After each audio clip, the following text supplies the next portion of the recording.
मित्रांनो, स्वागत आहे तुमचं आपल्या गाईड आपल्या युट्यूब चॅनलवर. आज या ठिकाणी आपण एसएससी जीडी 2024 मध्ये झालेला 20 फेब्रुवारी सेकंड शिफ्ट मध्ये आलेले मॅथमॅटिक्स म्हणजे गणित या विषयाचे एकूण 20 प्रश्न बघणार आहोत आणि तेही मराठीमध्ये.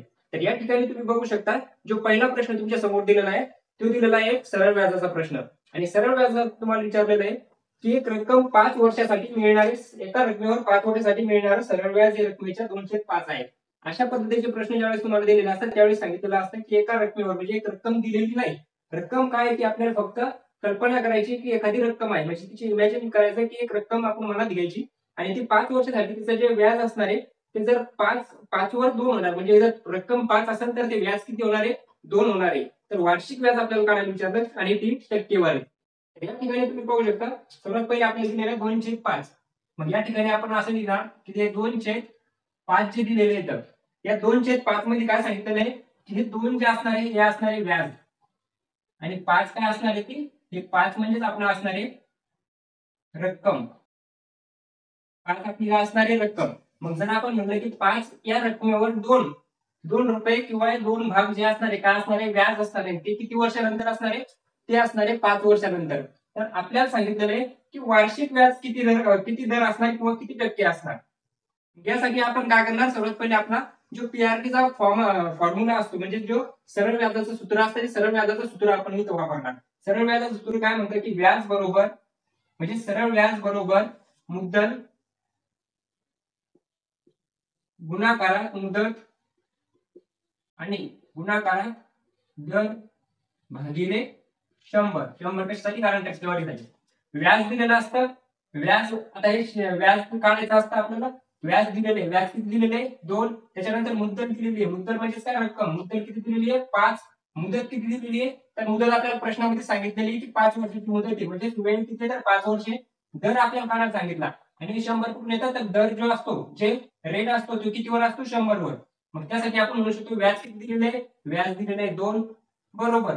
व्याज दिल्यानंतर मुद्दल 5, त्याच्यानंतर मुदत दिलेली आहे 5 वर्षाची आणि दर आपल्याला काढायला सांगितला भागाकारात 100. याला जर आपण सॉल्व्ह करत गेलो ते 5 5 25 आणि 25 चूक 100, 25 चूक 100. आता हे दर या ठिकाणी जाईल आणि हे जे 4 येतं हे इकडे जातील, मग हे किती होतील? 8 बरोबर दर. म्हणजे काय होणार आपला जो दर राहणार तो किती टक्के राहणार? 8% राहणार. त्याच्यात पर्याय क्रमांक दिलेला आहे तुम्हाला सी आणि हेच राहणार आपलं आन्सर. सी काय असणार आपला आन्सर? 8% दराने जी मुद्दल आहे किंवा जी रक्कम आहे ती 5 वर्षात त्याचे 2 भाग होतील, म्हणजे 5 रुपयाचे 2 होतील. त्याच्यानंतरचा दुसरा प्रश्न दिलेला आहे आणि दुसऱ्या प्रश्नात दिलेला आहे एका 3 नोटबुक आणि 6 पेनची किंमत 3000 रुपये. आता याच्यात काय दिलेलं आहे की 3 पेन दिलेले, 3 नोटबुक दिलेले आहे आणि 6 पेन दिलेले, याची किंमत सांगितलेली 3000. त्याच्यात आपण म्हणू शकतो ज्या पद्धतीने दिलं त्या पद्धतीने आपण लिहून घेणार. 3 पेन, 3 नोटबुक अधिक त्याच्यानंतर 6 पेन याची जी किंमत दिलेली ती दिलेली आहे 3000. त्याच्यानंतर दिलेलं आहे 1 नोटबुक आणि 12 पेन. आपण जर 1 नोटबुक खरेदी केली त्याच्यासोबत 12 पेन जर खरेदी केले तर आपल्याला द्यावं लागणार आहे पेन खरेदी करता त्याच पैशात म्हणजे 3000. म्हणजे जर आपण 3 नोटबुक आणल्या आणि 6 पेन आणले तरी 3000 द्यायला लागतात, किंवा एक नोटबुक आणि त्याच्यासोबत 12 पेन जर घेतले तरी सुद्धा 3000 द्यायला लागतात. मग यासाठी आपल्याला काय करावं लागेल? आपल्याला विचारलेलं काय की राजूला 12 पेन विकत घ्यायचे असतील तर त्याला किती पैसे द्यावे लागतील? तर 12 पेनची किंमत आपल्याला काढायची, फक्त 12 पेन माहिती पाहिजे आपल्याला. मग 12 पेन माहिती करण्यासाठी आपण म्हणू शकतो इथे 3 नोटबुक दिलेले आहेत, तर हे जे दोन, आता हे 3000 आणि हे 3000ची आपल्याला काही गरज नाही. मग आपण ते, कारण ते दोन्ही ठिकाणी सेम येतं. मग हे जे 3 नोटबुक त्याचबरोबर 6 पेन यालाच आपण म्हणू शकतो 1 नोटबुक अधिक 12 पेन.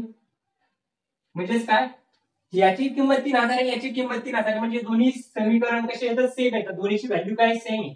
मग 3 नोटबुक आणि 6 पेनला जी किंमत लागते तीच 1 नोटबुक आणि 12 पेन लागते. मग नोटबुक एक साईड आणि पेन एक साईड करून घेणार आपण. मग इथे जर 3 नोटबुक आहे आणि इथे 1 नोटबुक आहे, हे प्लस मध्ये म्हणजे अधिक, म्हणजे धनसंख्या ही सुद्धा धनसंख्या आहे. मग ही इकडे येऊन काय होणार? ऋण होणार, म्हणजे मायनस होणार. मग 3 नोटबुक मधून 1 नोटबुक जर गेली तर इथे किती राहणार? 2 नोटबुक राहतील फक्त. 3 नोटबुक मधून 1 नोटबुक गेली, त्याच्यानंतर हे 12 पेन या साईडला राहतील, हे 6 पेन इकडे जातील इथं प्लस मध्ये येतं, इकडे मायनस मध्ये होती. मग इथं प्लस मध्ये याचा अर्थ इकडे मायनस मध्ये गेल्यावर 12तून 6 गेले तिथे राहतील 6 पेन. म्हणजेच आपण म्हणू शकतो की जी दोन नोटबुकची प्राइस राहील, जी दोन नोटबुकची किंमत राहील ती 6 पेनची राहील. तर दोन नोटबुक आणायला जेवढे पैसे लागतात तेवढे आता 6 पेन येतात. मग त्याच्यातून आपण म्हणू शकतो की एक नोटबुक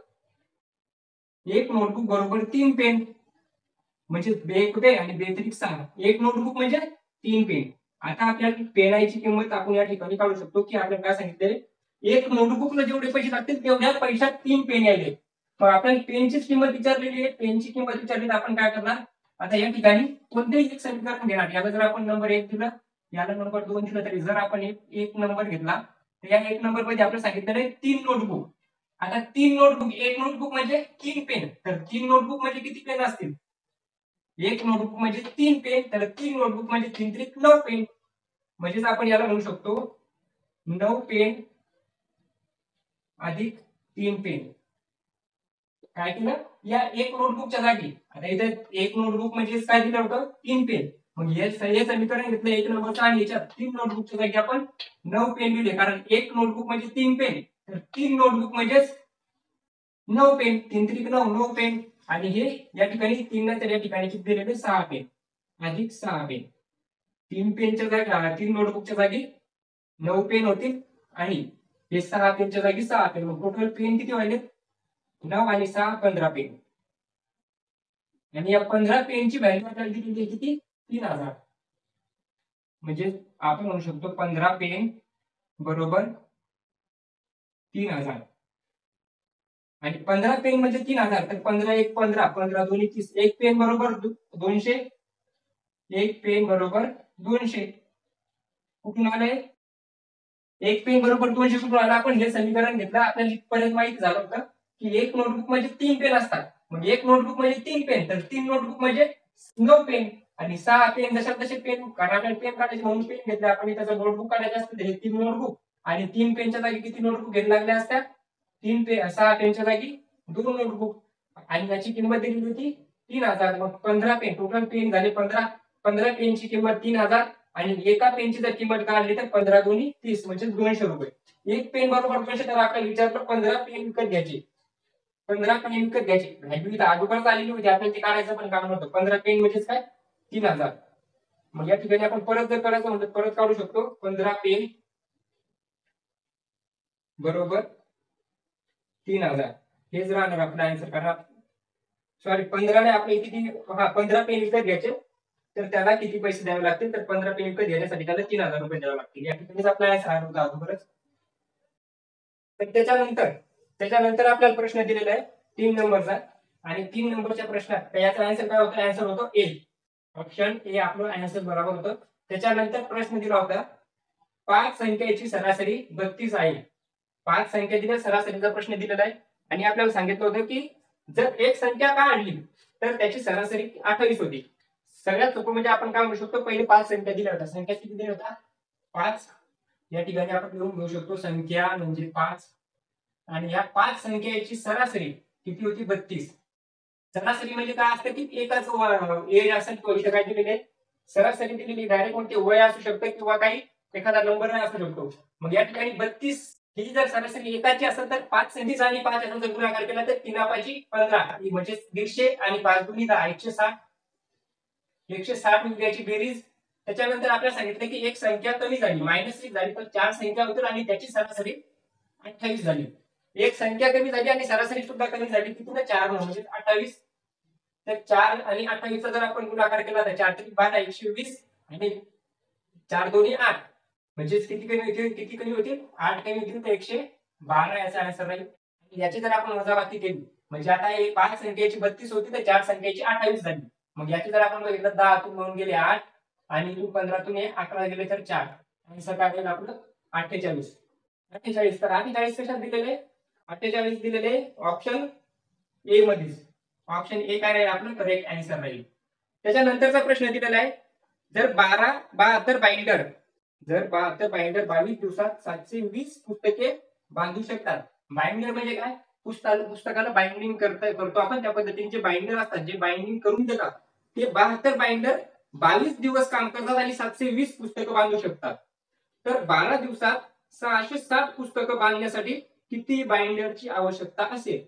अशा पद्धतीचे प्रश्न सोडवण्यासाठी आपल्याला एक सूत्र माहिती पाहिजे, ते म्हणजे काय? मॅन म्हणजे M1, डे T1 आणि time T1 upon total work W1. आता हे 1 कशासाठी दिलं? कारण इथं 2 दिलेले आहेत, 2 कंडिशन दिलेल्या. पहिल्या कंडिशन मध्ये सांगितलं 72 बाइंडर, 22 दिवस आणि 720 पुस्तकं. दुसऱ्या कंडिशन मध्ये दिलेले 12 दिवसात 660 पुस्तकं, किती बाइंडर? बाइंडर मला काढायचे म्हणजे M2 काढायचा, M2 D2 T2 upon W2. अशा पद्धतीने आपण लिहूया. काय करणार? सर्वात पहिले पहिले माणसं, पहिले लागणारे दिवस, पहिले लागणारा वेळ टाइम आणि पहिलं काम. तर हे दुसरं, मग हे पहिलं आणि दुसऱ्याच्यात दिलेले. आपले पहिल्याच्यात काय सांगितलेले? 72 बाइंडर होते, 72 बाइंडर होते. ते 22 दिवसात काम करत होते. आता इथे आपल्याला टी म्हणजे टायमाचं दुसरं काय नाही सांगितलेलं, त्यामुळे आपण काय टी घेतला नाही तरी चालतो. मग टी आपण या ठिकाणी कॅन्सल करणार. त्याच्यानंतर दिलेले काम किती दिलेले? 720 पुस्तकं बांधतात, 720 पुस्तकं बांधतात. त्याच्यानंतर M2 आपल्याला काढायचं, म्हणजे किती माणसं लागतील दुसऱ्या कंडिशन मध्ये आणि त्यांना लागणारे दिवस दिलेले तर 12 दिवसात आणि टोटल वर्क किती दिलेले? 660 पुस्तकं, 660 पुस्तकं. अशा पद्धतीने आपण ज्यावेळेस मांडणी केली त्याला सोडवणार कसं आपण? सर्वात पहिले आपण आता हे 660 या साईडला घेऊन 12 सुद्धा या साईडला घेऊ. नंतर आपल्याला भेटतील 72 गुणाकारात 22, हे 660 परत वर जातील, कारण खाली भागाकारात इकडे वर जातील. हे 720 जसे तसे राहतील. इकडे जे वर 12 आहेत ते खाली येतील. त्याच्यानंतर आता याला जर सॉल्व्ह केला आपण तर इथलचा 0 कटला, इथलचे 72, इथलचे 72 कटले. त्याच्यानंतर या ठिकाणी आता इथं जर 6 ने भाग दिला तर 6 दोन्ही 12, 6 1 6, 6 1 6 11. या ठिकाणी 2 ने जर भाग दिला तर 1 1, 11 गुणिले 11 म्हणजे काय? M2. म्हणजे त्या M2 ची जी व्हॅल्यू राहणार ती किती राहणार? 11 गुणिले 11 किती असतात? तर 121. 121 म्हणजे काय राहणार आपलं answer? 121 is the correct answer. कशा पद्धतीने केलं तुम्हाला समजलं असेल तर आन्सर दिलेला आहे आपला 121, ऑप्शन क्रमांक ए. प्रत्येक जण ऑप्शन क्रमांक ए दिलेला आहे. आन्सर आहे आपला ऑप्शन क्रमांक ए. त्याच्यानंतरचा प्रश्न दिलेला आहे आणि त्याच्यात सांगितलेलं आहे 5 नंबरचा प्रश्न. 8,400 रुपये, 8,400 रुपये पी क्यू आणि आर मध्ये अनुक्रमे अशा पद्धतीने म्हटले जातात, त्याच्या गुणोत्तरात विभागले जातात. तर आर चा वाटा काय असणार आहे? किती दिलेले? सर्वात पहिले 8,400 रुपये दिलेले. 8,400 लिहून घ्या. 8,400 रुपये दिलेले. हे 8,400 पी क्यू आणि आर तिघा जणात वाटले. पी क्यू आणि आर, या ठिकाणी येणार पी, या ठिकाणी येणार क्यू, या ठिकाणी येणार आर. या तिघांना पैसे दिले कशा पद्धतीने वाटले? याला वाटला 2/3 भाग, 2/3 भाग. याला दिलेला आहे 3 भाग आणि आम्हाला दिलेला आहे 1/3 भाग, 1/3 भाग. प्रत्येक ठिकाणी 3 आहे. आता या ठिकाणी काहीच नाही म्हणजे या ठिकाणी कोण असतो? 1 असतो. कोणाच्या खाली जर कोणीच नसेल तर त्याच्या खाली 1 असतो. म्हणजे 3 च्या खाली कोण असतात? 1 असतात. 3 च्या खाली 1 असल्यानंतर या ठिकाणी आपल्याला काय करावं लागतं? सर्वांचा छेद समान करावा लागतो. छेद समान करण्यासाठी किंवा आपण याला अशा पद्धतीने करू शकतो की याचा गुणाकार 3, याचा गुणाकार 3, याला गुणाकार 3. 3 ने का गुणलं? कारण कोणत्याही संख्येनं एकाच संख्येनं गुणलं, जर अशा भागात म्हणजे गुणोत्तरात जर संख्या दिलेल्या असतील त्याला कोणत्या एकाच संख्येनं गुणलं किंवा कोणत्या एकाच संख्येनं भागलं, म्हणजे कोणत्या एकाच संख्येनं वाढवलं किंवा कोणत्या एकाच संख्येनं कमी केलं तर त्याच्या व्हॅल्यूत काहीही फरक पडत नाही. त्याची व्हॅल्यू त्याची किंमत चेंज होत नाही. मग त्याची व्हॅल्यू जर चेंज होत नसेल तर या ठिकाणी आपण 3 या ठिकाणी 3 या ठिकाणी सुद्धा 3 त्याला गुणलं. मग 3 जर गुणला असेल तर या ठिकाणी 3, या ठिकाणी 3, या ठिकाणी 3 पण या ठिकाणी 1 म्हणजे कट होणार नाही. आता काही जण काय करतात? हे 3 आणि हे 3 कट होतील. अशा विद्यार्थ्यांची कमाल संख्या शोधायची जेणेकरून प्रत्येक विद्यार्थ्याला प्रत्येकाची समान संख्या मिळेल.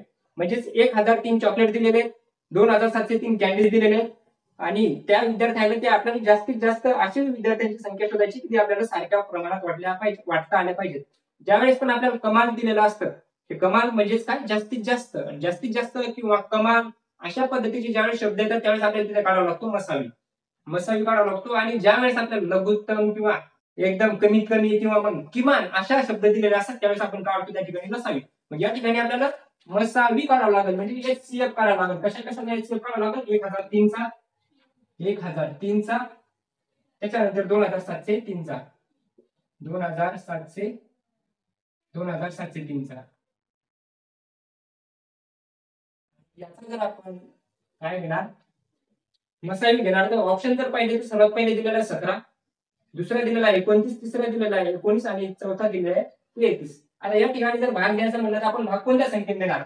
आपल्याला या ठिकाणी आता डिव्हिजिबिलिटी रूल माहिती पाहिजे. डिव्हिजिबिलिटी रूल म्हणजे आपल्या काय असतात कसोट्या माहिती पाहिजेत. कसोट्या काय असतात? जर दोनची कसोटी काय असते? एकक स्थानी 2 पाहिजे, दोन्ही ठिकाणी एकक स्थानी 2 किंवा समसंख्या नाही, समसंख्या असली एकक स्थानी की 2 ने भाग जातो, या ठिकाणी 2 ने भाग जाणार नाही. 3ची कसोटी असती की या संख्येच्या बेरजेला 3 ने भाग जात असेल तर 3 ने भाग जातो. 3 आणि 1 4, 4 ने तर 3 ने भाग जात नाही, 3ची पण कसोटी लागणार नाही. 4ची कसोटी काय असती? जर याच्या एकक आणि दशक स्थानच्या अंकाला 4 ने भाग जात असेल तर 4 ने भाग जाईल त्या संख्येला, 4 ने सुद्धा भाग जाणार नाही कारण एकक दशक स्थानी 0 3 येतात, भाग जाणार नाही. 5ची कसोटी असती एकक स्थानी 5 असो किंवा 0 असो, 5 किंवा 0 असतील तर 5 ने भाग जाईल, या ठिकाणी 5ही नाही 0ही नाही, 5 ने भाग जाणार नाही. 6ची कसोटी काय असती? जर 3 ने भाग जात असेल आणि ती संख्या समान असेल किंवा त्याच्या संख्येच्या बेरजेला जर 6 ने भाग जात असेल आणि एकक स्थानी समसंख्या असेल तर 6 ने भाग जातो आणि 6ची पण लागणार नाही कारण एकक स्थानी समसंख्या नाही. त्याच्यानंतर 7ची कसोटी काय म्हणते? एकक स्थानचा अंक डबल करून त्याची दुप्पट करून उर्वरित संख्येमधून वजा केल्याच्या नंतर जर 7 ने भाग जात असेल तर त्या संख्येला 7 ने भाग जातो. या ठिकाणी 3 आहे, 3ची दुप्पट 6 केली आणि 6 केल्याच्या नंतर 100 मधून जर 6 गेले तर किती होतात? 94 होतात. म्हणजे 94 तर 7 ने भाग जात नाही, तर 7ची कसोटी पण लागणार नाही. 8ची कसोटी काय असते? 8च्या कसोटीमध्ये दिलेलं असतं की एकक दशक शतक स्थानचा मिळून तयार होणाऱ्या संख्येला जर तो 8 ने भाग जात असेल तर त्या पूर्ण संख्येला 8 ने भाग जातो. या ठिकाणी एकक दशक शतक स्थानी 003 दिलेले, 8 ने भाग जाणार नाही.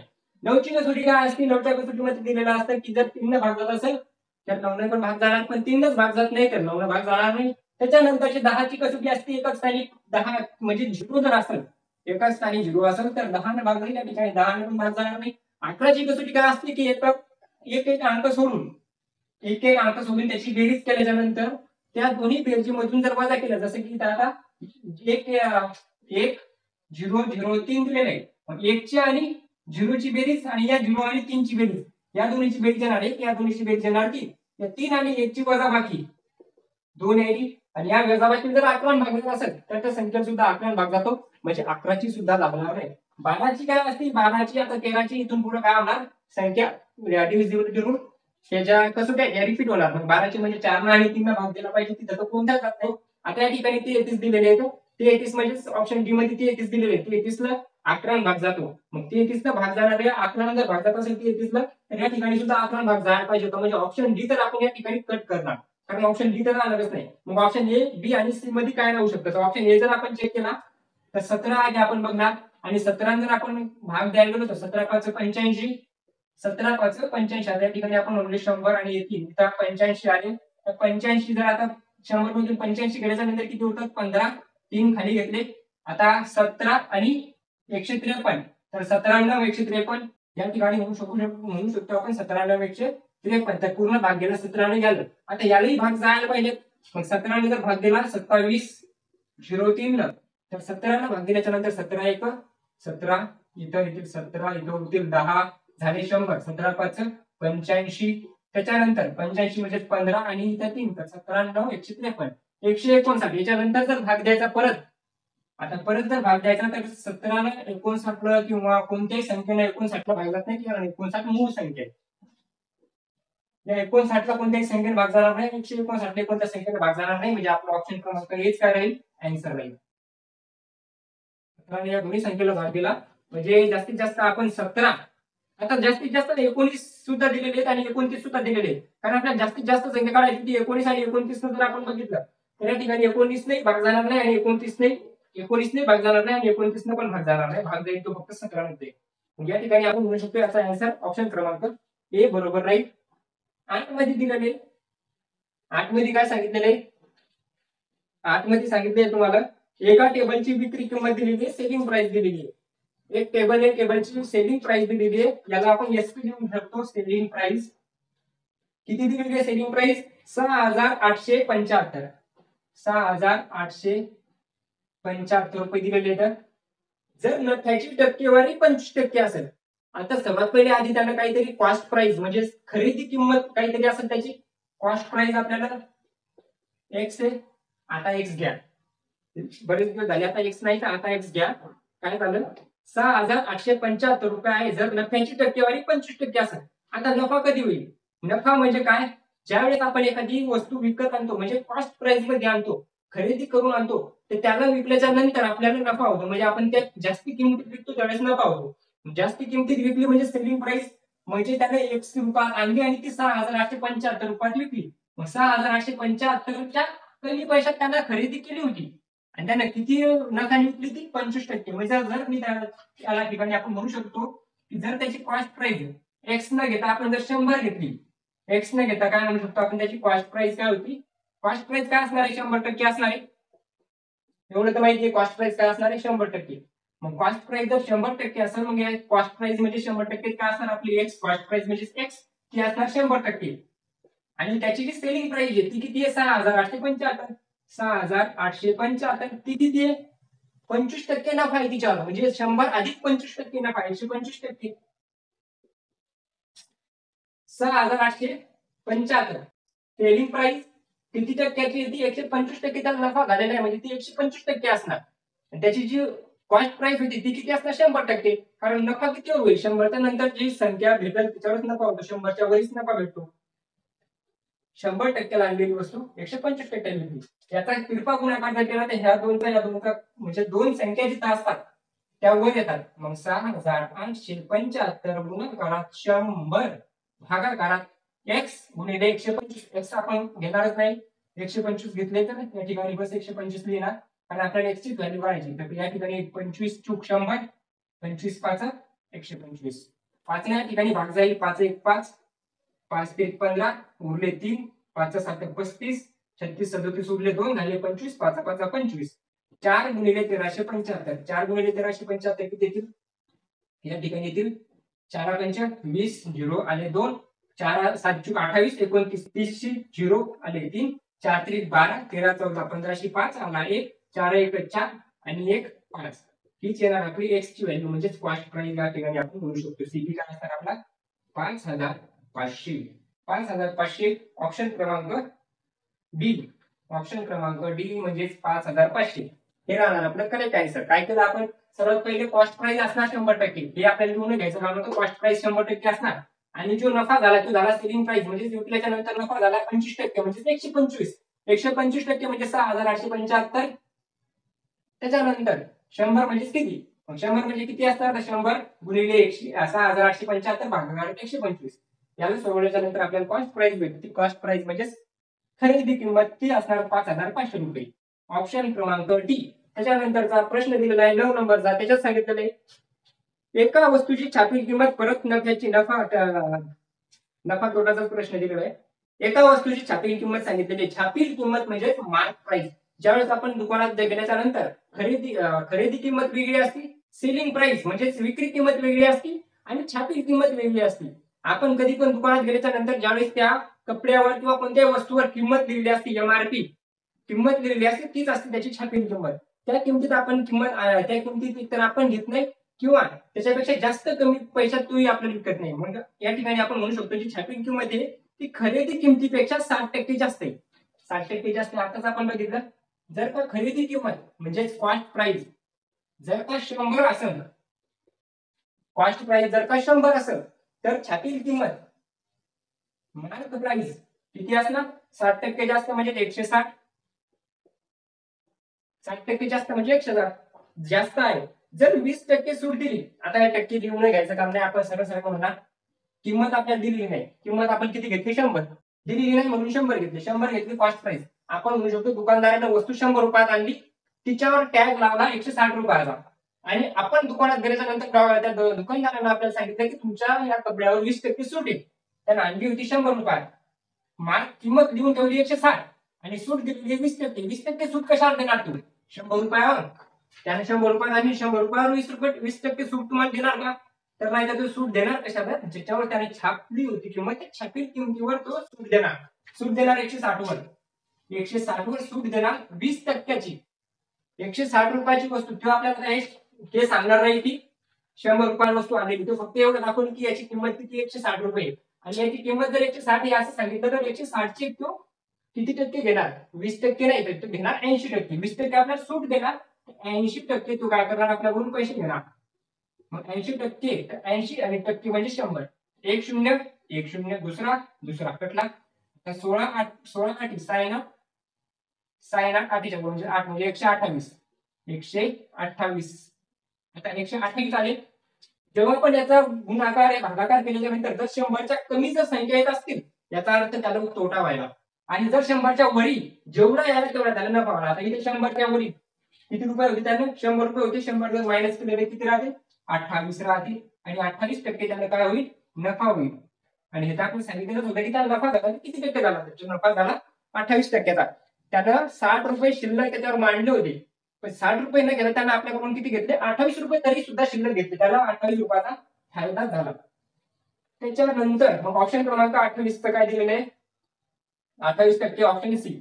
ऑप्शन सी आपलं करेक्ट आन्सर. त्याच्यानंतरचा प्रश्न दिलेला आहे 10 नंबरचा. पायाची त्रिज्या म्हणजे आपल्या पायाची त्रिज्या नाही, पाया म्हणजे बेस, एखाद्या आकृतीचा बेस म्हणजे पाया. त्या पायाची त्रिज्या म्हणजे रेडियस 70 सेंटीमीटर आणि उंची 14 सेंटीमीटर असलेल्या वृत्तचितीचे वक्र पृष्ठफळ कशाचे? वृत्तचिती काय असते? वृत्तचिती म्हणजे सिलेंडर. अशा पद्धतीचा आपण सिलेंडर म्हणू शकतो याला. ही असते वृत्तचितीची आकृती. आणि या वृत्तचितीच्या आपल्याला सांगितले याचा जो पाया आहे याच्या पायाची रेडियस म्हणजे याच्या बेसची जी रेडियस दिलेली आहे ती रेडियस दिलेली आहे किती? 70 सेंटीमीटर. 70 सेंटीमीटर. उंची म्हणजे हाईट दिलेली आहे किती? 14 सेंटीमीटर. आणि आपण विचारलं वक्र पृष्ठ क्षेत्रफळ म्हणजे क्रॉस सरफेस एरिया किती असते आपल्याला काढायचा. टोटल सर्व्हिस एरियाला काढायचा आपल्याला, फक्त क्रॉस सरफेस एरिया काढायचा म्हणजे वक्र पृष्ठफळ किती आहे ते आपल्याला सांगायचं. वक्र पृष्ठफळ काढण्यासाठी आपल्याकडे फॉर्म्युला असतो याचा. तो फॉर्म्युला काय असतो? 2 पाय r h जो असतो क्रॉस सरफेस एरिया म्हणजे वक्र पृष्ठफळचा काय काढण्यासाठी? एरिया काढण्यासाठी 2 पाय r h. आता या ठिकाणी तुम्ही पाहू शकता या पद्धतीचे जे प्रश्न आहेत, जे फॉर्म्युले तुम्हाला दिलेले आहेत, या फॉर्म्युल्यापैकी कोणत्या ना कोणत्या तरी 2 फॉर्म्युल्यावर तुम्हाला या ठिकाणी प्रश्न विचारले जातात. डायरेक्ट कमीत कमी म्हणजे 2 प्रश्न तुम्हाला हमखास प्रत्येक शिफ्ट मध्ये या फॉर्म्युल्यापैकी कोणत्या ना कोणत्या फॉर्म्युल्यावर तुम्हाला या ठिकाणी मिळतील. तर या ठिकाणी तुम्ही पाहू शकता जो क्रॉस सरफेस एरियाचा म्हणजे वक्र पृष्ठफळाचा जो फॉर्म्युला दिलेला आहे तो दिलेला आहे 2 पाय r h. मग 2 पाय r h जर आपण काढायला गेलो तर आपल्याला सांगितलेले या ठिकाणी आता तुम्ही पाहू शकता 2 पाय r h म्हणजे 2 ची व्हॅल्यू तर सेम राहणार. पायची व्हॅल्यू किती असते? 22/7. त्याच्यानंतर r किती असतो? r आपल्याला दिलेला आहे कुठे? 70 सेंटीमीटर. त्याच्यानंतर h किती आहे? h 14 centimetre. जशात तसं फक्त डायरेक्ट फॉर्म्युला जर माहित नसता याचं उत्तर तुम्ही काढू शकत नव्हते. जर फॉर्म्युला माहित असेल तर तुम्ही याचं उत्तर काढू शकता. मग उत्तर जर काढायचं असेल तर हे दिलेले सर्व फॉर्म्युले तुम्हाला माहिती पाहिजे. त्याच्यात आपण म्हणू शकतो की 7 दिलेले तर 7 10 70. त्याच्यानंतर 22 दोन्ही 44 आणि हे 10 जर मल्टिप्लाय केले 10 गुणिले 14. अशा पद्धतीने आपण याला काढल्यानंतर 14 0 0 14 चूक 56 56 6 40 5 14 चूक 56 आणि 56 आणि 5 56 57 58 59 60 आणि 61 6160. 6160 काय राहणार आपलं आन्सर राहणार. 6160 कशात दिलेले? ऑप्शन क्रमांक डी मध्ये. ऑप्शन क्रमांक डी 6160 आपल्याला आन्सर सेंटीमीटर स्क्वेअर मध्ये. कशामुळे? कारण इथे व्हॅल्यू दिलेल्या आहे सेंटीमीटर मध्ये आणि ज्यावेळेस आपण एरिया काढतो त्यावेळेस सेंटीमीटरचा स्क्वेअर किंवा मग मीटरचा स्क्वेअर किंवा मग किलोमीटरचा स्क्वेअर अशा पद्धतीने त्याला लिहितो. त्याच्यानंतरचा प्रश्न दिलेला आहे 11 नंबरचा. त्याच्यात सांगितलेलं आहे 9,000 रुपये वार्षिक 80% दराने. याच्यात 2-3 प्रश्न होते जे की अवघड वाटू शकत होते. जसे की जो आताचा प्रश्न पायाची त्रिज्या आणि ते दिलेले. त्याच्यानंतर अजून एक चॉकलेट आणि कॅन्डीजवाला प्रश्न. त्याच्यानंतर एक प्रश्न होता बाइंडरचा, जर 12/72 बाइंडर 22 दुसरा एक प्रश्न आणि आताचा एक प्रश्न हो. जसे की 9,000 रुपये सांगितले. वार्षिक 80% दराने चक्रवाढ व्याजावर 6 महिने चक्रवाढीने कर्ज दिले जाते तर 12 महिन्याचे चक्रवाढ व्याज किती असेल? या ठिकाणी एक संख्या दिलेली आहे 9,000. काय दिलेली आहे? किंमत दिलेली आहे 9,000 दिलेली का? आता हे 9,000 आपल्याला सध्याच नाही घ्यायचे, कारण 9,000च्या जागी आपल्याला सांगितलेलं 80% दर आहे. पण 80% कशी येतं? वार्षिक येतं. 80% वार्षिक दर आहे. आणि आपल्याला सांगितलं 6 माही दराने काय होतं, चक्रवृद्धी व्याज जे ते लागतं. चक्रवृद्धी व्याज 6 महिन्याला लागतं. मग ते कधी तुम्हाला 12 माही म्हणू शकतात, किंवा मग 4 माही म्हणू शकतात, किंवा मग 6 माही. 12 माही म्हणजे वार्षिक. पण या ठिकाणी दिलेलं 6 माही. 6 माही म्हणजे एका वर्षात व्याज दर किती, व्याज किती वेळेस वाढणार? 2 वेळेस वाढणार. 6 महिने झाली की वाढणार, आणि त्याच्यानंतर परत त्याच्यावर चक्रवृद्धी व्याज, परत त्या व्याजावर व्याज परत वाढणार, म्हणजे दोनदा वाढणार. दोनदा वाढणार म्हणजे आपण म्हणू शकतो याचा स्क्वेअर आपल्याला घ्यावा लागणार. पण आता वाढलं किती? 80%. 80% म्हणजे किती? हे वार्षिक आहे. आता वार्षिक वार्षिक हे 80%. मग 6 माही, 6 माही म्हणजे 6 महिन्यात जर आपल्याला वाढवायचं असेल तर ते किती होणार? 40%. याच्या अर्धी 12च्या अर्धे किती? 12 महिन्याचे म्हणजे वार्षिक 80%. 6 माही 40%. आणि 40% म्हणजे किती असतात? 40% म्हणजे तुम्ही मागच्या लेक्चर मध्ये जर पाहिलं असेल तर पाहू शकता, नाही तर आता तुमच्या समोर फ्रॅक्शन दिसत आहे. त्या फ्रॅक्शन सुद्धा तुम्हाला माहिती पाहिजे. आणि या फ्रॅक्शन मध्ये तुम्हाला एक फ्रॅक्शन दिसते 20% आणि 20% म्हणजे किती असतात? या ठिकाणी पाहू शकता तुम्ही 20% म्हणजे 1/5. 2×5 = 100. म्हणजे 1/5 म्हणजे किती? 20%. मग 40% किती असतात? याची दुप्पट म्हणजे 2/5. मग आपण म्हणू शकतो 40% बरोबर 2/5. 40% म्हणजे 2/5. एका 6 महिन्याला म्हणजे पहिल्या एका कालावधीत, पहिला जो 6 महिन्याचा कालावधी आहे त्याच्यात किती वाढणार? म्हणजे 5चे किती होणार?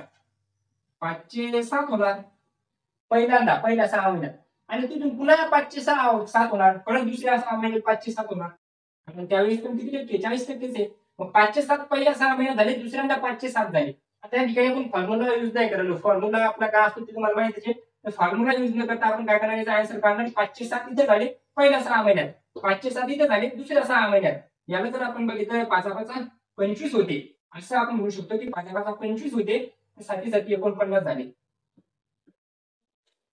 सर्वात पहिले 5चे 7 झाले पहिल्या 6 महिन्यात, दुसऱ्या 6 महिन्यात सुद्धा 5चे 7 झाले. 5×5 = 25, 7 × 7 = 49. 25 रुपये होते. 25 रुपये होते, 49 झाले. 25चे 49 झाले. मग 25 मध्ये किती वाढले? तर किती वाढले? तर आपण म्हणू शकतो 25 आणि 50, 25 म्हणजे 24 वाढले. 24 वाढले. 24 वाढले याचा अर्थ आपल्याला काय सांगितलं की व्याज किती? 12 महिन्याचे चक्रवाढ व्याज किती झालं ते सांगितलं. टक्केवारीला विचारलं व्याज किती झालं. मी म्हणतो जर 25 रुपये होते तर त्याचे 24 वाढले. 49ची गरज नाही. 25 होते, 24 वाढले. आपल्याला व्याजच विचारलं फक्त, तर 24च काढणार. जर आपल्याला पूर्ण मुद्दल म्हणजे किंमत जर विचारली असते, रास विचारली असते, तर 49 काढले असते. आपल्याला काय विचारलेलं फक्त चक्रवाढ व्याज किती येतं? 25चे 24 झाले. 25 म्हणजे किती होते? 9,000. मग आपण या ठिकाणी म्हणू शकतो की जर 25 म्हणजेच 9,000 होते, तर 24 म्हणजेच किती आहेत? कारण 24 वाढले, 24च काढायची. 25 याचं जर मल्टिप्लिकेशन केलं तर क्रॉस मल्टिप्लिकेशन कसं करतो? ज्या ठिकाणी 2 संख्या येतात त्या वर घेतो. मग 9,000 वर येणार, 2 3 गुणाकार 24 वर जाणार, आणि खाली किती होते? तर 25 होते. 25 न जर भाग केला, 5 न भाग दो आधी, 5×5 = 25, 5×1 = 5, 6 7 8 9 5 8 40, 2 0 अशाला असेल. 5×1 = 5, 5 3 15, उरले 3, 5 × 30, उरले 2, 360. 360 गुणाकारात 24. आता याचं जर मल्टिप्लिकेशन करायचं म्हटलं तर 4 0 साइन चूक 24 ची 2, 4 3 12 13 आणि 14 0, आणि या ठिकाणी येणार 0 साइन 2 12 ची 2 1 3 2 6 आणि 1 7 बरोबर 0 4 4 5 6 7 आणि 1 8,640. 8,640 ऑप्शन क्रमांक आपलं डी राहणार. आन्सर राहणार ते म्हणजे 8,640 हे राहणार आपलं आन्सर. कशा पद्धतीने काढलं? वार्षिक वार्षिक दिलेलं होतं व्याज 80%, चक्रवृद्धी व्याज 80% दिलं होतं. आपण 6 माही काढला, मग अर्ध घेणार 40%. 40 दिलं असतं तर काढलं असतं 20%, 20 दिलं असतं काढलं असतं 10%. मग 40% म्हणजे 2/5. हे कुठून काढलं? तर आपण ज्या आपल्याला फ्रॅक्शन माहिती दिली 1/5 म्हणजे 20%, त्याची दुप्पट म्हणजे 2/5 म्हणजे 40%. म्हणजे 5चे किती वाढले? 2 वाढायले. 5 वर 2 म्हणजे 7 वाढले. किंवा मग 5 वर 2 7 वाढले. इथे 5 वर 2 7 वाढले, कारण 2दा वाढावे व्याज. 1 वर्ष दिलं म्हणून 2दा. 4 वर्ष केलं असतं तर 5चे 7 5चे 7 5चे 7 5चे 7, 2 वर्षात 4दा वाढलं असतं. 3 वर्षात 6 वेळेस वाढला असतं, तेवढ्या पद्धतीने आपण लिहून घेतलं असतं. आता 25 37 49, 25 वर 49 झाले, म्हणजेच किती वाढले? 24 वाढले. 24च काय असणार? व्याज असतात. मग 25 चे 24, 25 म्हणजे किती? 9,000, तर 24 म्हणजे किती? अशा पद्धतीने 24 म्हणजे देणार 8,640. त्याच्यानंतरचा प्रश्न दिलेला आहे तुम्हाला 12 नंबरचा सोपा प्रश्न आहे. त्याच्यात सांगितलेलं आहे दशांश पूर्णांकाचा प्रश्न दिला आहे आणि त्याच्यात तुम्हाला विचारलेले 0.01 चा स्क्वेअर, 0.01 चा स्क्वेअर दिलेला आहे आणि अधिक 0. या ठिकाणी फक्त 0.1 दिलेला आहे आणि या ठिकाणी दिलेला आहे 0.01 याचा स्क्वेअर, याची आपल्याला बेरीज करायची. आता ज्यावेळेस पॉईंट असतो, स्क्वेअर दिलेला आहे म्हणजे गुणाकार आहे. स्क्वेअर आता एकदम सोपं आहे, स्क्वेअर म्हणजे काय? गुणाकार आहे. पण 0.1 गुणिले 0.1 याला जर असे केलं तर पॉईंटचा गुणाकार आपण कसा करतो? पॉईंटच्या नंतर जेवढे अंक असतील, पॉईंटच्या नंतर जेवढे अंक असतील तेवढेच पॉईंटच्या नंतर तिथे सुद्धा अंक राहणार. पॉईंटच्या नंतर 1, पॉईंटच्या नंतर 2, मग 0.01 आणि एकच येणार. म्हणजे पॉईंटच्या नंतर जेवढे अंक असतील तेवढे अंक इथे आपण देतो. त्याच्यानंतर 0.01 गुणाकारात 0.01 याला जर सॉल्व्ह केलं तर 1 2 3 4 पॉईंटच्या नंतर 4 अंक येणार. 0.0001 1 2 3 4 1 2 3 4.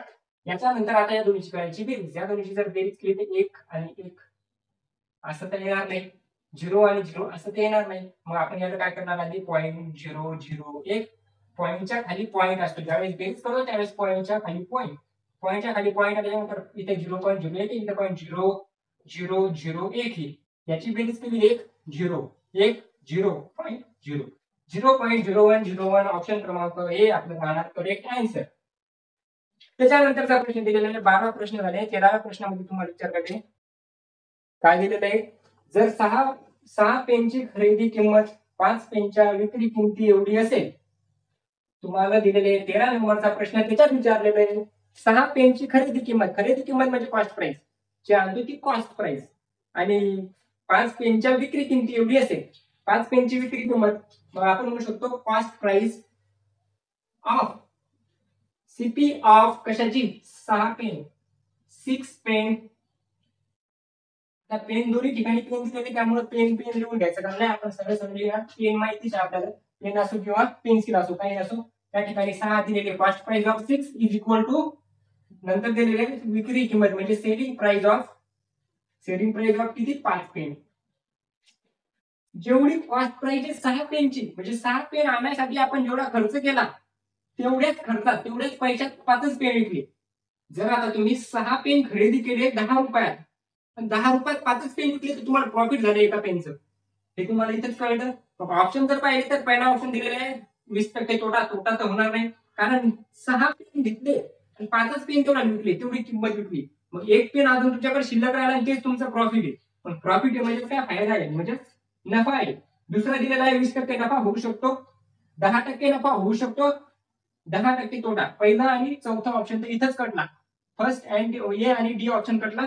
बी आणि सी मध्ये आपण पाहणार की किती टक्के तर या ठिकाणी कॉस्ट प्राइस असेल की कॉस्ट प्राइस भागाकारात आपण ही सेलिंग प्राइस खाली घेणार. कॉस्ट प्राइस सेलिंग प्राइस एक साईड ना, संख्या एक साईड घेणार, कारण हे दोन्ही एका जातीचे नाही, हे दोन्ही एका जातीचे नाही. याला जातीनुसार याला बसवायचं. जातीनुसार आपण कसं बसवणार? याची जात याच्यासोबत आहे म्हणजे अक्षरा इथे एसपीसीपी आणि हे अंकात येते याची जात एक आहे, या दोघांनी वेगळं काढणार, या दोघांनी वेगळं काढणार.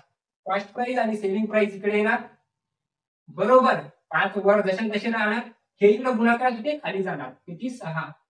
मग आपण म्हणू शकतो कॉस्ट प्राइस होती 5, सेलिंग प्राइस आहे 6.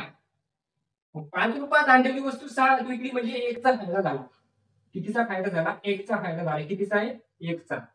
मग 1 चा जर फायदा झाला असेल प्लस 1 चा जर फायदा झाला असेल कितीवर होणार फायदा? फायदा होणार कॉस्ट प्राइस वर. जेवढ्या रुपयाची रक्कम आपण जेवढ्या रुपयात आपण वस्तू विकत आणली होती त्याच्यावरच आपल्याला फायदा होणार. मग विकत आणली होती 5 रुपयाची, 5 रुपयाची वस्तू 6 विकली म्हणजे 1 रुपयाचा फायदा झाला. मग टक्केवारी करायचं म्हणून 100 आणि 1/5 म्हणजे किती असतात? फ्रॅक्शन पार्ट केल्या त्याच्यात जर असतं 1/5 म्हणजे 20%. आताच पाहिलं मागच्या त्यात 1/5 म्हणजे 20% आणि सुरुवातीलाच पाहिलं काय झालं? नफा झाला. 1/5%. ऑप्शन क्रमांक 1/5 20%. ऑप्शन क्रमांक बी आपलं राहणार करेक्ट आन्सर.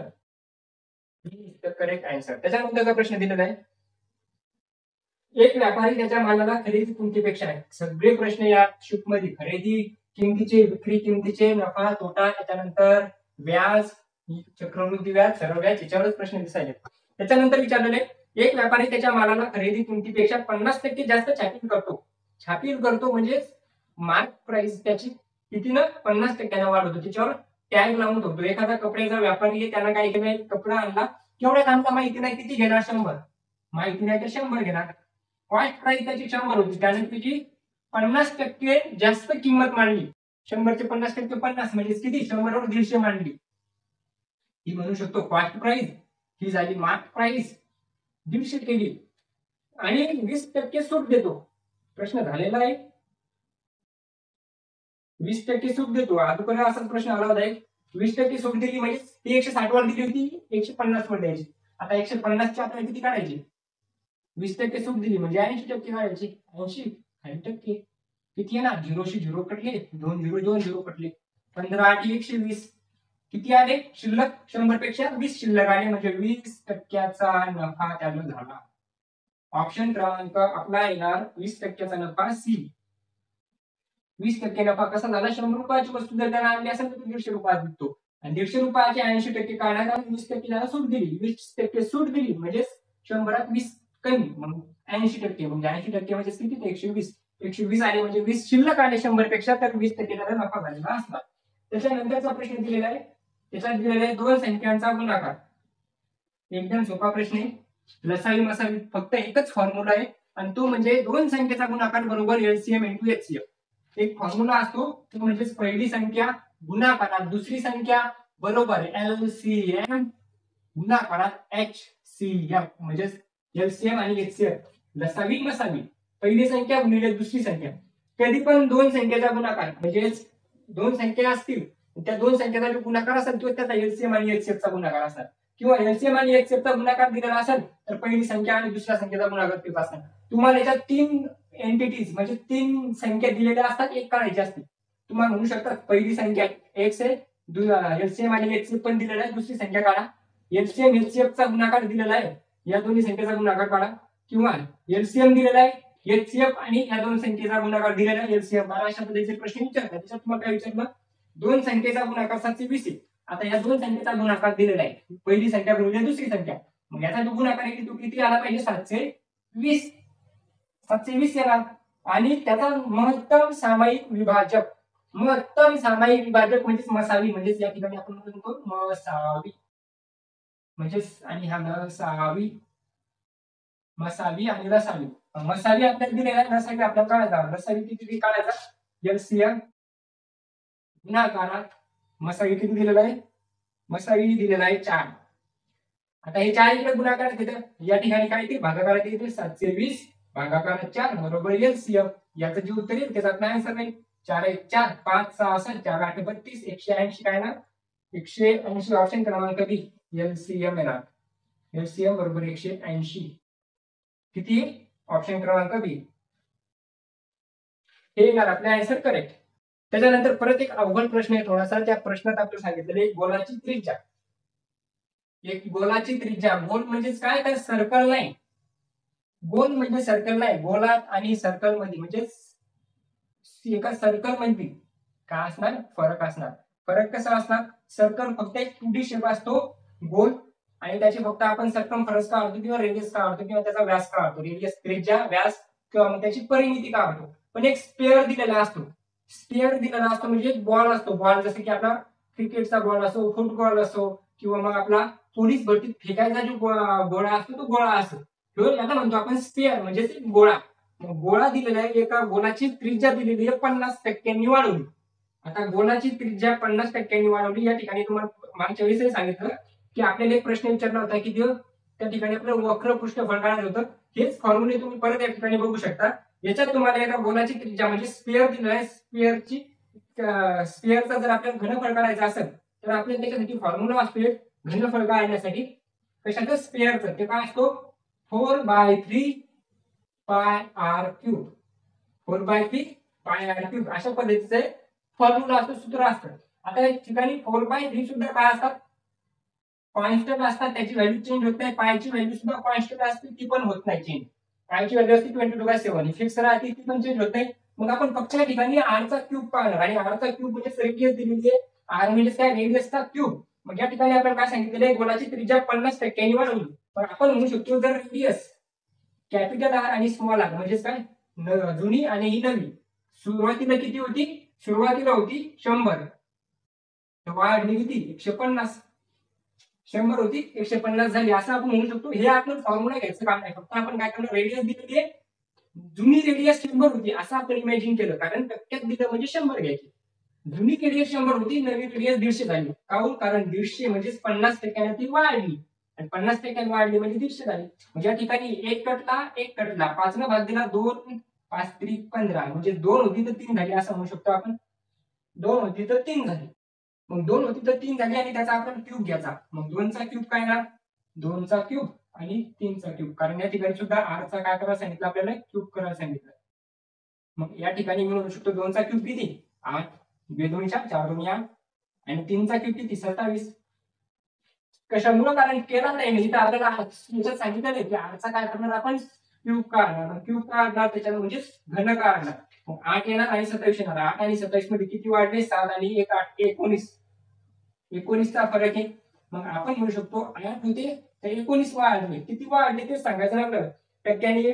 काही विचारलं घनफळ किती टक्के वाढेल, घनफळ काढण्यासाठी आपल्याला फॉर्म्युला असतो 4/3 इंटू पाय आर क्यूब. तर हे कॉमन व्हॅल्यू असतात, त्यामुळे आपण या ठिकाणी कधी ते वापरणार नाही. आपण फक्त आरचा क्यूब घेणार आणि आरचा क्यूब किती झाला 19 झाला. मग या ठिकाणी आपण म्हणतो 8 वर किती वाढले तर 19 वाढले, याचे जर टक्के काढले तर किती येणार. आता या ठिकाणी 4 ने भाग जाईल, 4 2 या ठिकाणी 4 ने भाग जाईल, इथे 25 टू 100 इथे 25.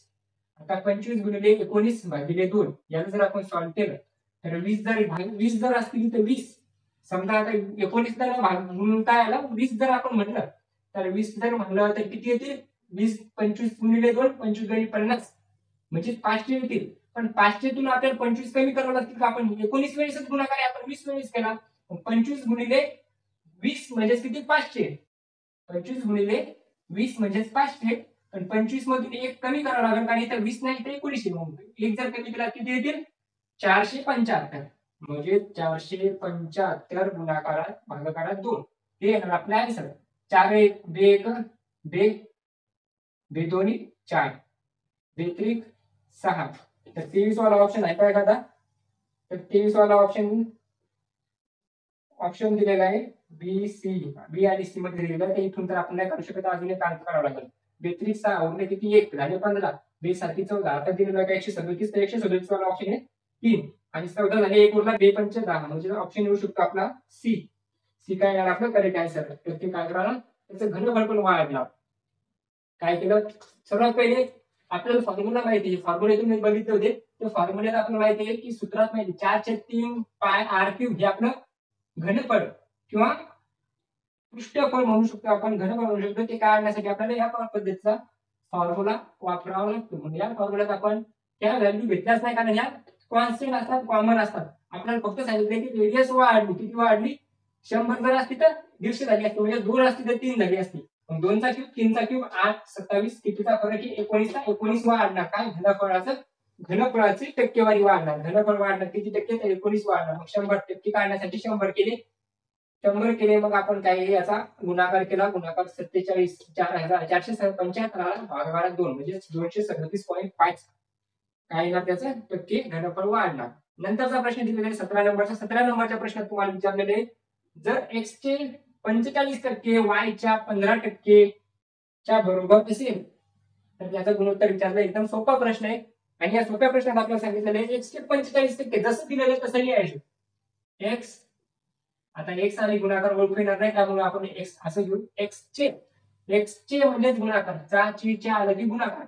x चे 45%, 45 खाली टक्के 100 हे बरोबर आहे कशाच्या, y च्या 15%च्या, म्हणजे y च्या 15 आणि खाली टक्के.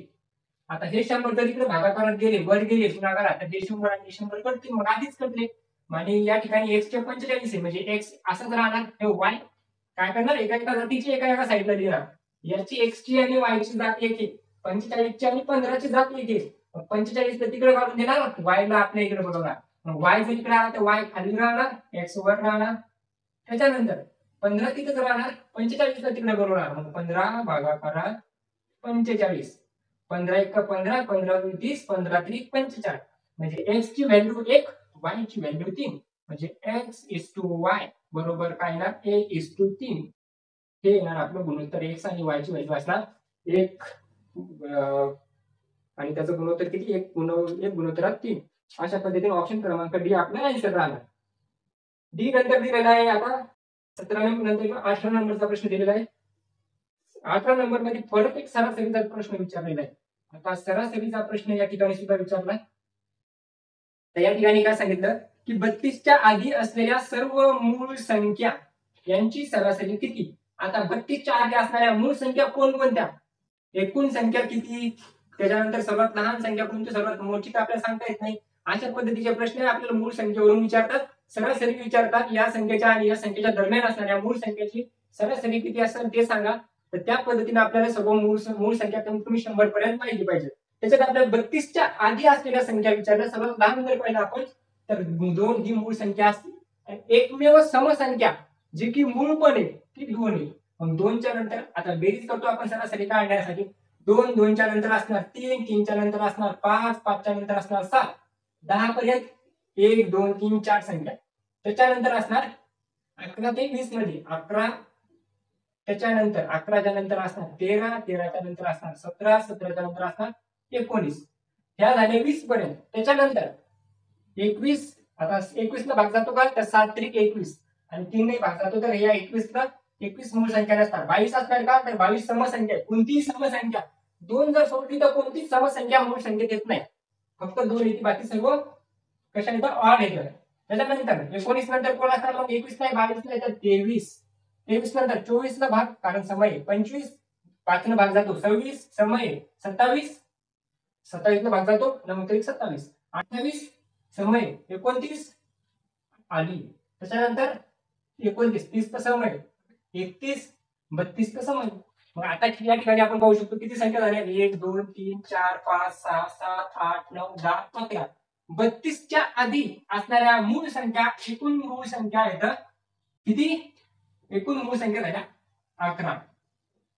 आता करायची याची बेरीज, नंतर भाग द्यायचा. बेरीज एकदम सोप्या पद्धतीने करणार. बेरीज कशी करणार या ठिकाणी तुम्ही पाहू शकता. 3 आणि 2 5 आणि 5 10, 10 आणि या ठिकाणी 11, 10 20 30 40, त्याच्यानंतर 50 60 70 आणि 70 नंतर 80 90 100, हे झाले 100 आणि हे 30 आणि 30 60, 160. अजून कोणती राहिली नाही तर 160 भागाकारात 11. तर 11 1 11, 11 2 22, तर 11 1 11, उरले किती 5 आणि 50, 11 4 44, उरले किती 44 नंतर 60, 11 5 55, मग 145. मग आपण किती येणार याचं उत्तर 145 च्या जागी आपण 145 कसे 14.5 45, 14.5 वाला ऑप्शन ऑप्शन ऑप्शन 14.5 वाला 14.5 वाला ऑप्शन आहे ए काय राहणार आपलं करेक्ट आन्सर 14.54. काय केलं आपण सर्व मूळ संख्येची बेरीज केली 32च्या आधी असणाऱ्या. 32च्या आधी मूळ संख्या एक किती तर 11, 11 ने भाग दिला 14.5, 14.5 असणार आपलं उत्तर. त्याच्यानंतरचा 19 नंबरचा प्रश्न दिलेला आहे. 19 नंबरचा प्रश्न वाटत असेल अवघड आहे पण एकदम सोपा प्रश्न दिलेला आहे. त्याच्यात आपण काय करणार, फक्त त्याच्यात ते 128 चे 17 आहे त्यानं पाहून आपण घाबरू शकतो, पण तशाच पद्धतीचे काहीच दिलेलं नाही. तर सांगितलं एक स्वप्नील नावाचा मुलगा आहे, तो 16 दिवसात एक सोफा बनवू शकतो, एक काम करू शकतो. तो काही दिला असो एक काम करायला 16 दिवसात. मग स्वप्नील काय करणार, स्वप्नील 16 दिवसात काम करायला, तेच काम केल्याने तेच काम तो रेवती सोबत काम केल्याने. आता रेवती सोबत काम करायला कशाचं, सोफा बनवायचंच काम करायला, दुसरं काम नाही, फक्त सोफा बनवायचं काम करायला. दोघांना जो टाइम लागायला 128 चे 17. म्हणजे याच्यात पुढे स्वप्नील पण आहे आणि रेवती पण आहे. हे दोघं किती काम करायले 128 छेद 17. जसं दिलेलं स्वप्नील 16 दिवसात काम करत होता, तर स्वप्नील आणि रेवती दोघं मिळून एवढ्या दिवसात 128 छेद 17 दिवसात काम करतात. दोघं मिळून एवढ्या दिवसात काम करतात एकटा एवढं काम करतो. दोघांचं काम किती ते माहिती पाहिजे. दोघांचं काम काढण्यासाठी काय करणार आपण, याचा लसावी घेणार की या दोन संख्येनं कोणत्या संख्येनं भाग जातो. आता अशा पद्धतीची संख्या दिल्यानंतर हे जे खालची संख्या असते याला आपण विसरून जाणार, खालची संख्या लक्षात ठेवणार नाही. मग आपण म्हणू शकतो 128 आणि 16चा लसावी कोणता. 16 आणि 128 ला भाग जाणारी एकच संख्या आहे ती म्हणजे 128. 16 आठी 128, तर या ठिकाणी 128 असणार. मग 16 ने जर 128 ला भाग दिला तर याची जी कार्यक्षमता असणार स्वप्नीलची, ती कार्यक्षमता आपल्या ठिकाणी डेज लिहून घेऊ आणि या ठिकाणी एफिशियन्सी म्हणजेच त्याची कार्यक्षमता, आणि इथं असणार हे टोटल वर्क, हे असणार टोटल वर्क, हे असणार लागणारे दिवस, हे असणार त्याची कार्यक्षमता की एका दिवसात किती काम करतो. मग 16 दिवस लावतो 128 युनिटचं काम करतो, तर 16 आठी 128 म्हणजे 8 युनिट दररोजचं काम करतो. हे दोघं मिळून 128 चे 17 काम करतात. तर याला आपण 118 17 तर आपण विसरून गेलो होतो, म्हणजे 128 तर 128, पण आता विसरायला जमणार नाही. म्हणजे 117 गुणिले काय करणार, हे 17 कधी पण काय करणार नंतर ज्यावेळेस एफिशियन्सी येईल 128 128 त्याला गुणाकार करत 117 गुणिले 1 करणार, मग याची एफिशियन्सी राहते 17 येणार. मग एकटा 17 काम करतो, दोघं मिळून 17 काम करतात, एकटा 8 युनिट काम करतो. याचा अर्थ नेवती किती काम करणार, या 17 शुभमचं पण काम आहे ना, या स्वप्नीलचं पण काम आहे, आणि स्वप्नील किती करायला 8. मग आपण म्हणू शकतो 17 - 8 म्हणजेच कोणाचं काम राहणार, रेवतीचं. 17 - 8 म्हणजेच किती, 17 - 8 म्हणजे 9. हे 9 काय असणार, रेवतीचं काम.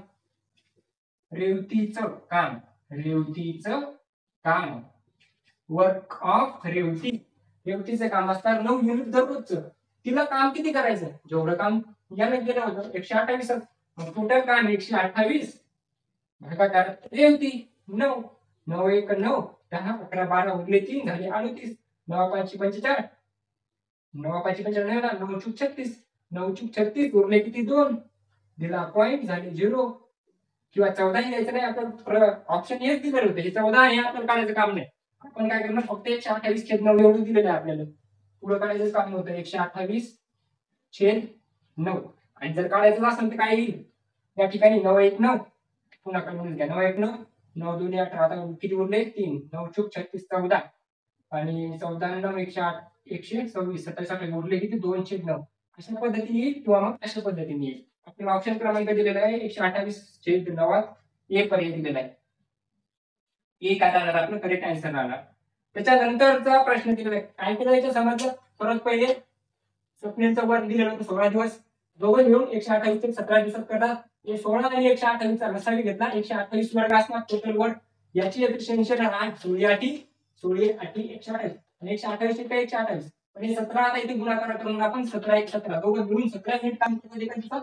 फक्त स्वप्नील 8 मिनिट काम करायचा, म्हणजे स्वप्नील पेक्षा पण जास्त काम कोण करतं, रेवती करते, ते म्हणजे 9 मिनिट एका दिवसात. टोटल काम होतं 128. त्या टोटल कामाला आपण रेवतीनं काय केलं, भाग दिला 9 युनिटनं, म्हणून ती एका दिवसात किंवा ती टोटल जे दिवस लावणार ते किती लावणार, 14 दिवस 2/9, म्हणजे 15 दिवस लागणार, ते पूर्ण दिवस नाही लागणार, 14 दिवस पूर्ण लागतील, किंवा मग 128/9 हे काम तिचं पूर्ण असणार. त्याच्यानंतरचा प्रश्न दिलेला आहे, त्याच्यात काय सांगितलेले, शेवटचा प्रश्न आजचा आपल्या शेवटच्या प्रश्नात दिलेले 384 मीटर लांबीची ट्रेन 12 सेकंदात विद्युत खांब ओलांडते. विद्युत खांबाला ओलांडते याचा अर्थ त्याची आपण लेंथ घेणार नाही, कारण ती 1 मीटरपेक्षा कमी असते. एक खांब जर असेल आणि खांबाने जर एखादी ट्रेन काय करत असेल, क्रॉस करत असेल, तर या खांबाची लांबी आपण घेणार नाही, प्लॅटफॉर्मची लांबी आपण घेणार. त्याच्यानंतर एखादा ब्रिज असेल, एखादा पूल असेल, त्या पुलाची पण लांबी आपण घेणार, पण एखाद्या खांबाची किंवा एखाद्या माणसाची अशा पद्धतीची लांबी आपण त्याच्यात ऍड करणार नाही. पण फक्त आपल्याला दिलेले 384 मीटर लांबीची एक ट्रेन आहे, 384 मीटर, आणि 12 सेकंदात विद्युत खांब ओलांडते. 12 सेकंदात ती एक विद्युत खांब ओलांडते, तिची लांबी 384, आणि त्याच लांबीची उलट दिशेने येणारी प्रवास करणारी दुसरी ट्रेन आली या साईडनं, तिची लांबी त्या तेवढीच आहे, म्हणजे किती 384 आहे, ती सुद्धा 12 सेकंदातच ओलांडते. म्हणजे दोन्हीचा स्पीड पण काय असतं, सेम असतात. तर दुसऱ्या ट्रेनचा वेग किती, मग पहिल्या ट्रेनवरून आपल्याला काही घेणं देणंच नाही, ती कुणीकडे चालली, ती किती स्पीडने चालली काही गरज नाही, तिची लांबी गरजेची आहे, ती म्हणजे 384, आणि ती 384 लांबी दुसऱ्या ट्रेनची पण आहे, दोन्ही ट्रेनची लांबी सेम होती. मग 384 जे आणि 12 सेकंदात जाती.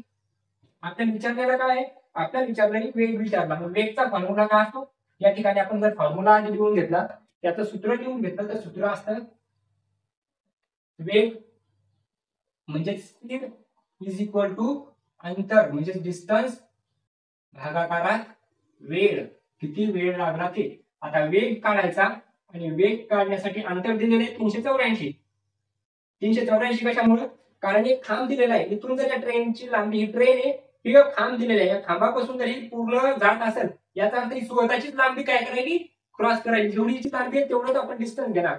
किती डिस्टन्स? 384 मीटर आहे आणि खाली किती असणार? सेकंद. टाइम किती लागला? वेळ 12 सेकंद. आता मीटर प्रति सेकंदातच काय यायला पाहिजे? उत्तर यायला पाहिजे.